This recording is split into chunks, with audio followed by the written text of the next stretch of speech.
तो एक बार गिरीश जी को भी हम साथ ही साथ इंक्लूड कर लेते हैं। कल है रंगभरी एकादशी। गिरीश जी, क्या विशेष मुहूर्त और क्या खास इस दिन होता है?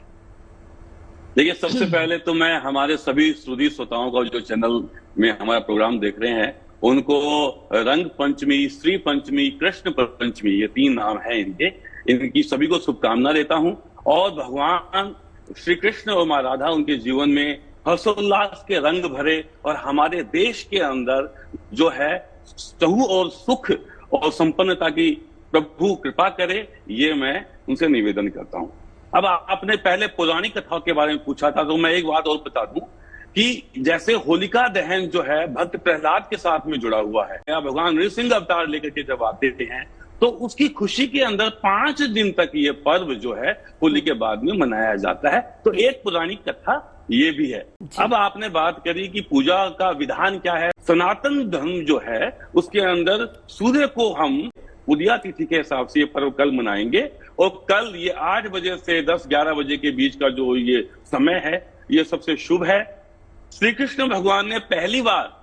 मां राधिका को रंग लगाया था, और जितने भी देवी देवता थे, जैसा कि अभी हमारे आचार्य वर्ण ने बताया कि खुश होकर के सबने और हर्षोल्लास के साथ में इस पर्व को मनाया। तब से ये रंग पंचमी एक तरीके से जो हमारी जो एकादशी से जो अभी गुरुजी ने बताया वहां से लेके ये कल हमारे इस रंगोत्सव की समापन का ये पर्व है। इसके बाद में रंग नहीं मनाया जाएगा। तो ये रंग पंचमी के बारे में मैं अपने श्रोताओं को बताना चाहता हूँ। लौटती हूँ गिरीश जी। और गिरीश जी, कहा जैसे अरविंद जी भी कह रहे, कहा जाता है कि कल भगवान को जरूर रंग अर्पित करना चाहिए। देखिए, ऐसा है कि सबसे पहले मैं बताऊं, विविधता में एकता जो हमारा राष्ट्र है, सामाजिक समरसता, इसको बढ़ाने वाला त्योहार ये होली और ये हमारा रंगोत्सव, जिसे हम रंग पंचमी, श्री पंचमी और श्री कृष्ण पंचमी भी बोलते हैं। तो निश्चित रूप से मैं ये बताना चाहूंगा, कल के दिन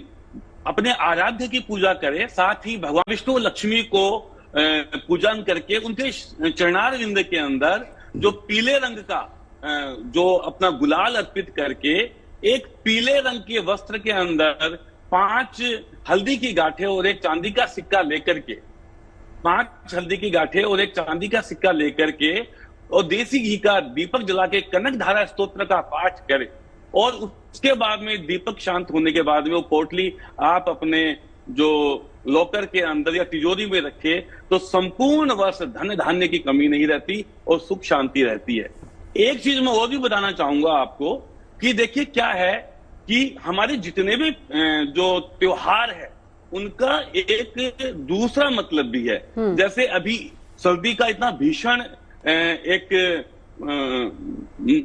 प्रकोप रहता है, और वो सर्दी शांत होने के बाद में जब ऋतु परिवर्तन होता है और जब नई फसल जो रबी की फसल अभी आ रही है और जो कटने को तैयार होती है, तो एक नए परिवर्तन में हम ढलते हैं और हमारी जो फसल आने की खुशी है वो हम सब मिलजुल करके और उस त्योहार के अंदर जाते हैं। तो ये है हमारे परिवारों को मनाने की परंपराएं, जिसमें हमारा सामाजिक ताना बाना बुना गया है, और एक दूसरे के साथ में मिलजुल करके हमारे प्यार को हम बांटते हैं और हमारे प्रेम को बढ़ाते हैं। और हमारा जो व्यापार है वो भी इसी से जुड़ा हुआ है, धर्म से, क्योंकि जब मेले लगते हैं, जुलूस यात्राएं होती हैं, लोग मिलते हैं, तो वो धन का जो है वो पूरा का पूरा समान वितरण होता है, जिससे हमारे देश की अर्थव्यवस्था भी चलती है और चलती आ रही है। यहाँ तक कि अभी भी आप देखिए, कुंभ के पर्व के अंदर इतना बड़ा जो समायोजन होता है, उसके अंदर उस प्रदेश का पूरा जो फाइनेंशियल जो एक उत्थान होता है वो हम सभी जानते हैं। तो ये जो रंग पंचमी का जो पर्व है, वो जो सभी ने, जैसे आचार्य वर्ण ने बताया कि जो हम आसमान में गुलाल और अबीर को उछालते हैं, तो वो उनके श्री अंगों से प्रभावित होकर के और हमारे ऊपर गिरता है, तो उनका ये आशीर्वाद हमें मिलता है, और इस आशीर्वाद के स्वरूप उनकी हमारे ऊपर कृपा होती है।